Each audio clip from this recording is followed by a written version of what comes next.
cette infraction cause des blessures volontaires, qui déjà, le primitif étant fidèle depuis le début jusqu'à maintenant, je suis convaincu qu'elle n'est pas constituée. Parce que vous dites tous les jours, vous rappelez tous les témoins. Le témoin, vous lui rappelez les obligations qu'il a. C'est l'obligation de déposer, et de manière sincère et honnête.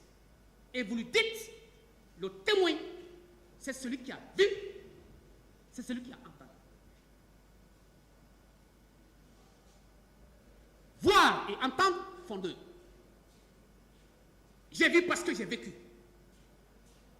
J'ai entendu parce que je peux ne pas être présent. On peut me siffler au dehors, cette information. Oui, j'ai entendu. Mais qui vous a dit? Qui vous a dit? Qui vous a dit que le colonel Chérif a porté des coups sur les blessés qui étaient par terre à Donka? Qui a dit? Amenez cette personne, présentez-la, l'intéressé confirme. Un est parti même jusqu'à dire, non, un ministre est venu. On lui a dit, c'est quel ministre? J'ai posé la question ici. Quand vous dites un ministre, c'est qui? Il dit, c'est le colonel Chérif. Toute la République de Guinée, c'est le colonel Chérif seulement qui est ministre.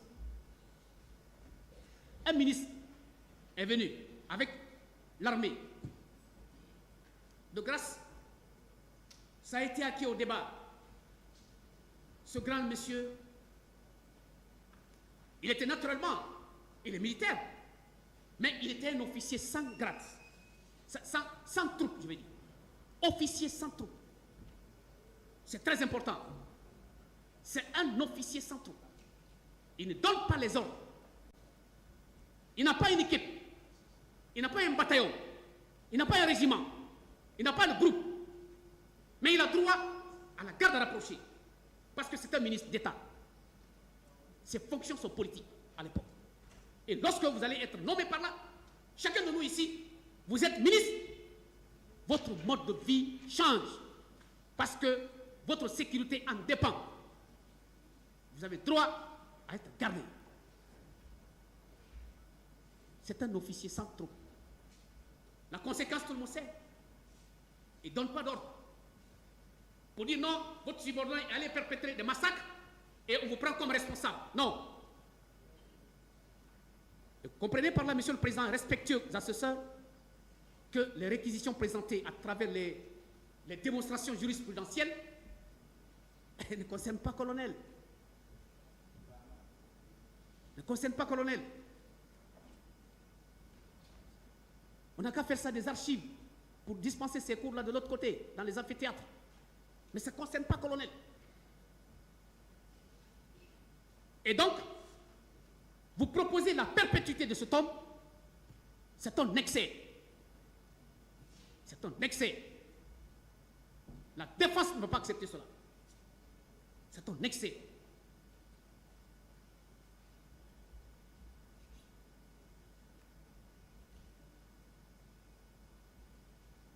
Alors,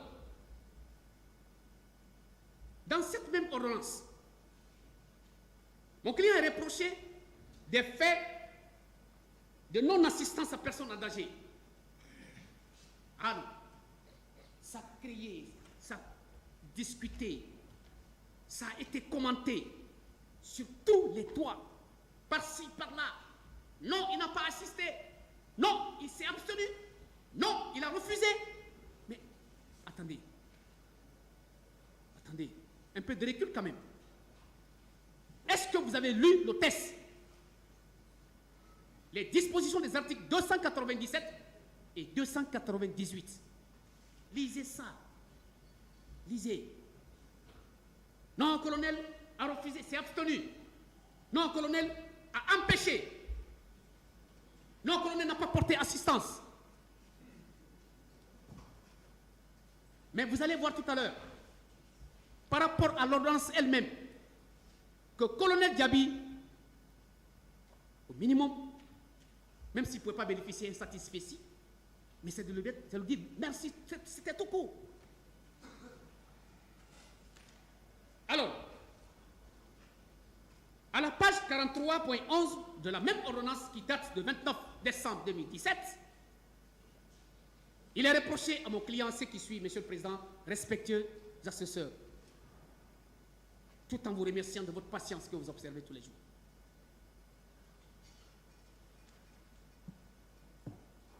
Il a dit ceci. Abdoulaye Sherif Diaby, d'avoir à Conakry, c'est le pour qui dit, hein, d'avoir à Conakry le 28 septembre 2009, en tout cas, depuis temps, non couvert par la prescription, 2 points. Volontairement entraver l'arrivée de secours destinés à faire échapper les manifestants aux crimes et délits commis au stade. Je reprends. D'avoir volontairement entravé l'arrivée de secours destinés à faire échapper les manifestants aux crimes et délits commis au stade. Nous allons être d'accord que lorsque le pool des juges dit ceci, que cela suppose que le colonel était posté au stade. Il était posté là. C'est ce que ça veut dire. Volontairement entraver l'arrivée. Mais à quel moment on entrave l'arrivée de quelqu'un? C'est lorsqu'on est présent. Lorsqu'on est présent, je vous empêche de passer. Mais il a entravé qui? Selon le pool, il a entravé l'arrivée des secours. Monsieur le Président, comprenez très bien que ces secours-là, ce sont les ONG Croix-Rouge, n'est-ce pas, Croix, etc., les Terres des Hommes, ceux qui venaient de manière philanthropique pour assister les blessés au stade 28 septembre. Que le colonel, à l'instant T égale à 0, était là posté, qu'il a empêché, il a entravé l'arrivée de ces personnes. Mais le colonel n'était pas là. Et l'ordonnance précise, le 28 septembre 2009, pendant la commission de ces infractions-là, que le colonel, après que ça a été commise, l'arrivée des secouristes, il les a empêchés. Bon Dieu, bon sang. On est où? Le colonel n'était pas là. Docteur Chérif n'était pas présent au stade du 28 septembre. Soyons d'accord. Même si on n'aime pas quelqu'un physiquement, mais reconnaît-lui au minimum ses petits droits. Oui, parce que personne ne peut être aimé à 100%. Même un fou. Mais comment se fait-il que le colonel soit dans ses mouvements pour Koya et qu'au même moment, il a été appelé par le général, à l'époque, le chef d'état-major général des armées, colonel Oumar Sano, pour lui dire, revenez, monsieur le ministre, ça ne va pas au stade. C'est comme si, en ce moment précis encore, le colonel se trouvait encore au stade, le 28 septembre.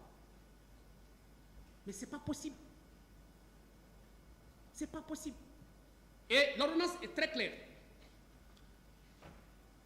D'entraver l'arrivée de secours destinés à faire échapper les manifestants aux crimes et délits commis au stade du 28 septembre. Il n'était pas là.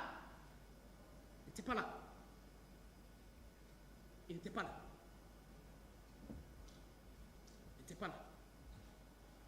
Colonel qui a tourné sa voiture pour répondre à l'appel d'urgence, qui allait déposer, qui a écouté son déplacement pour aller s'intéresser, pour aller vivre l'événement, pour aller assister, pour prendre les dispositions en sa qualité de ministre d'État de la Santé.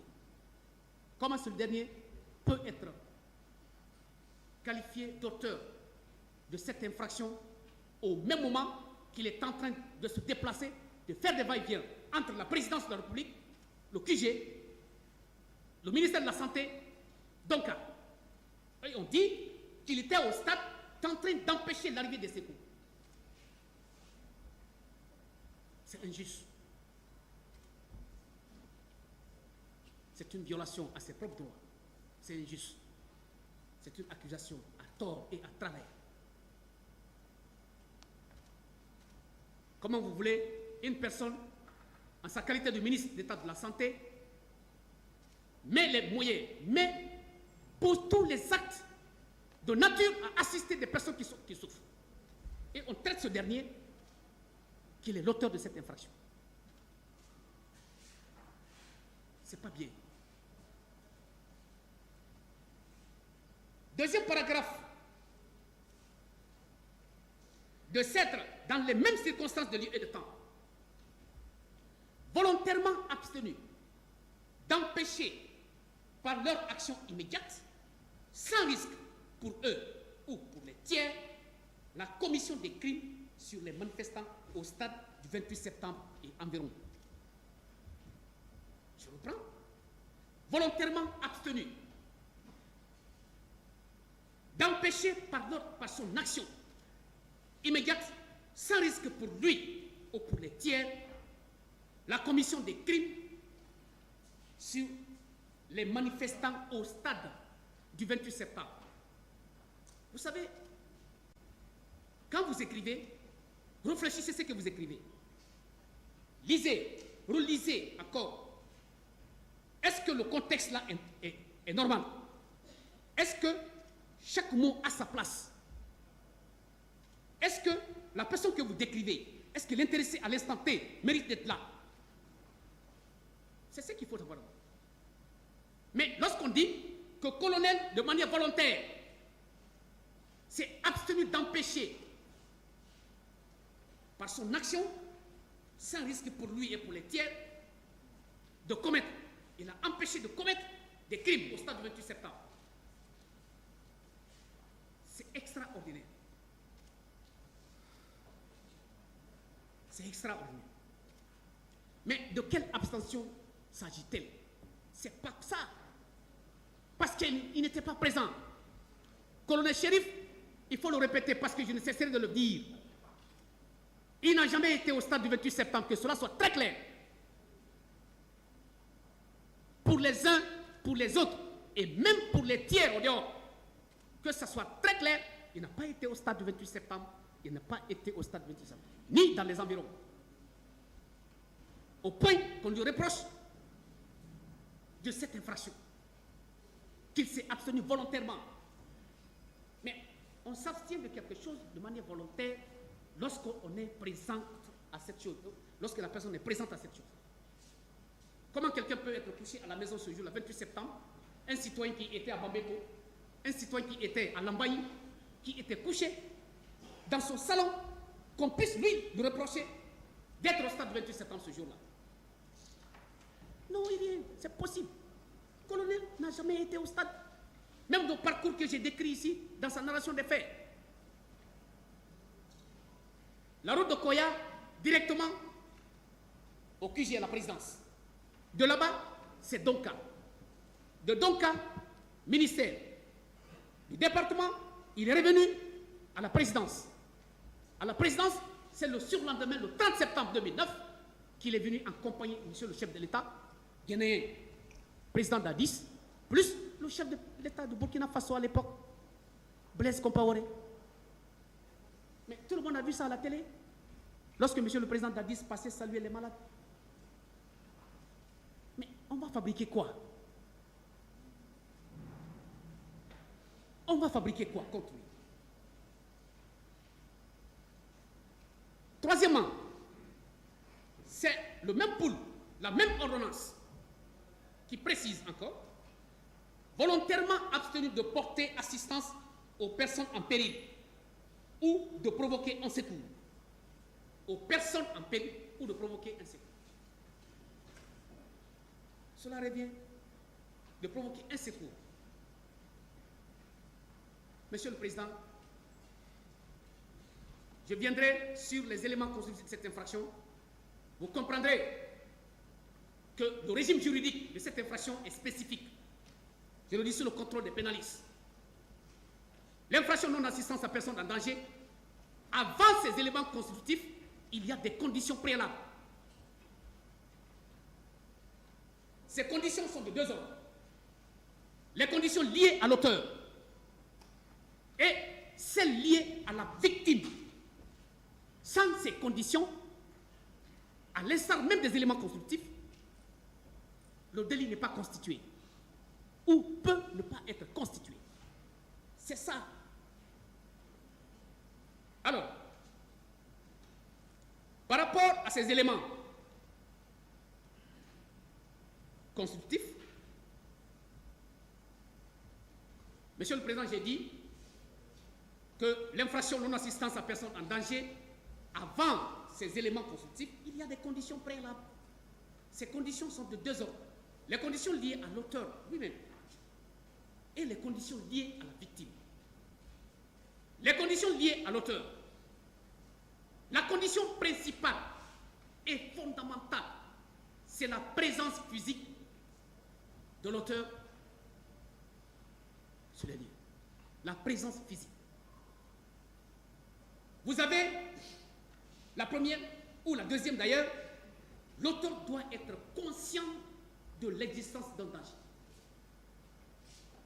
Être conscient de l'existence d'un danger, c'est parce que vous êtes proche de ce danger-là, d'une manière ou d'une autre, de manière spontanée ou de manière ou sur appel. Mais l'auteur doit être conscient de l'existence d'un danger. Et être conscient de l'existence d'un danger, cela suppose que vous êtes présent. Sans cette condition, on ne peut pas le retenir. La deuxième, qu'il a eu l'occasion d'apporter secours, sans pour autant qu'il risque sa vie elle-même. Mais il a refusé. Il a eu l'occasion d'assister, sans pour autant que lui-même ne soit victime de ces mêmes faits, mais il a refusé de le faire. Ça aussi, à cette condition-là, il n'y a que cette condition est assortie de la présence physique de l'auteur. Je suis au stade 28 septembre. Colonel Chérif, comment il peut refuser d'assister une personne pendant qu'il n'est pas présent sur les lieux? Comment il peut refuser d'assister une personne pendant qu'il n'est pas là, pendant qu'il n'est pas au stade?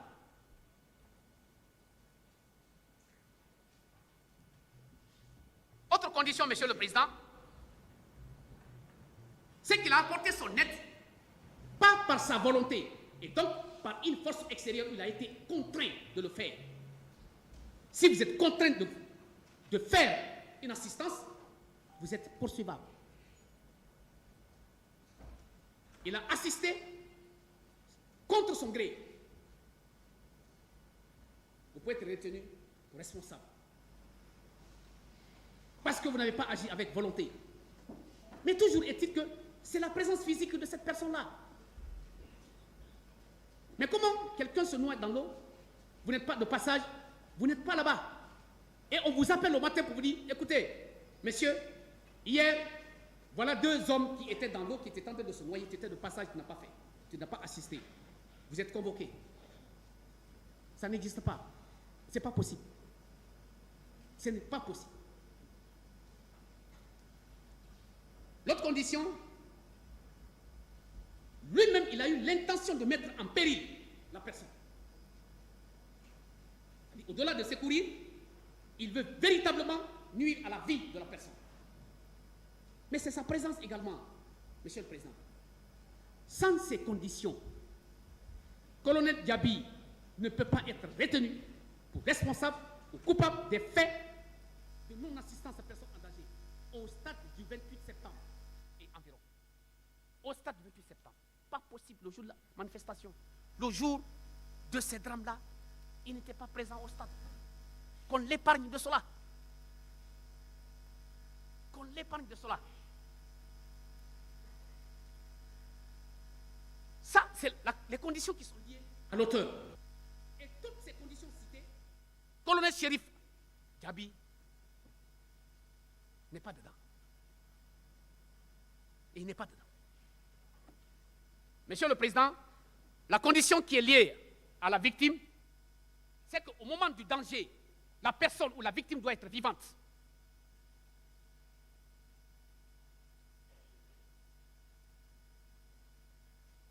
Ces manifestants étaient au stade du 28 septembre. J'étais sain, sauf quand je partais là-bas. Mais si ce monsieur n'était pas présent, mais on ne peut pas le retenir responsable pour ça. C'est pratiquement impossible, ça. C'est pratiquement impossible. Que le primitif soit très fidèle à cela.